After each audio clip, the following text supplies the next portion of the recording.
Sometimes back, like 2 years ago, I said that you cannot be a billionaire in this country unless you have stolen from the public. I still stand by that because I hold it to be true.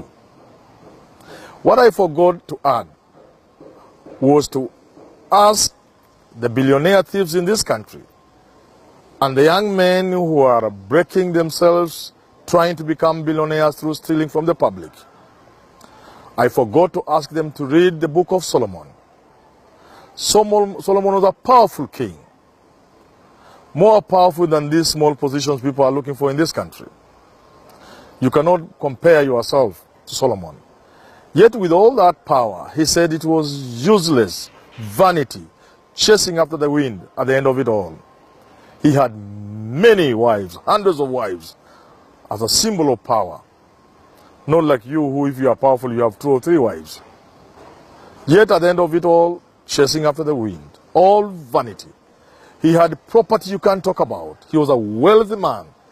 But in his own words, it's all chasing after the wind. It's all vanity. That then makes me ask the billionaire thieves in this country and those who want to take after them to look at what they are doing as all vanity and useless. Even within our living history, even within the short context of our history of the country, we know billionaires who have died. We have forgotten them. We know powerful people in this country. Biwott did not die 20 years ago. He died a couple of years ago. Many people are about to forget Biwott. There were people in this country who were powerful, who had billions. Kanyotu, the spy master, powerful man with billions. People have forgotten him. The only time we remember them, the Kirimas of this country, is when the children or wives, specifically wives, especially wives, fight over the property and give the lawyers a field day to make money. That's the only time we remember them. But in a couple of years, if you mention Biwott, people will be wanting to find out who is that man. That shows you that Solomon was right. It's all vanity, chasing after the wind. It is because of this that I want to talk to my Deputy President, William Samoei Ruto, especially in connection with the Ipsos survey that places him as the most corrupt individual in this country at a staggering 33%. So, William Samoei Ruto, there are 2 things you want to ask yourself. 1, is this survey containing a true reflection of the thinking of Kenyans about your corruption? Assuming Ipsos carried out a scientific survey, and I have no doubt, and there's no way I can doubt that this was a scientific survey, because they have proved themselves as a people who carry out scientific surveys. Then you need to ask yourself, why do Kenyans perceive you to be the most corrupt individual? The second thing, and I invite you to engage this, could somebody be trying to fix you? William Samoei Ruto. The beginning point will be Ipsos itself. It was stated that Ipsos was used by you and your team to try and make it difficult for Raila to become president. It is put in the same basket with Cambridge Analytica.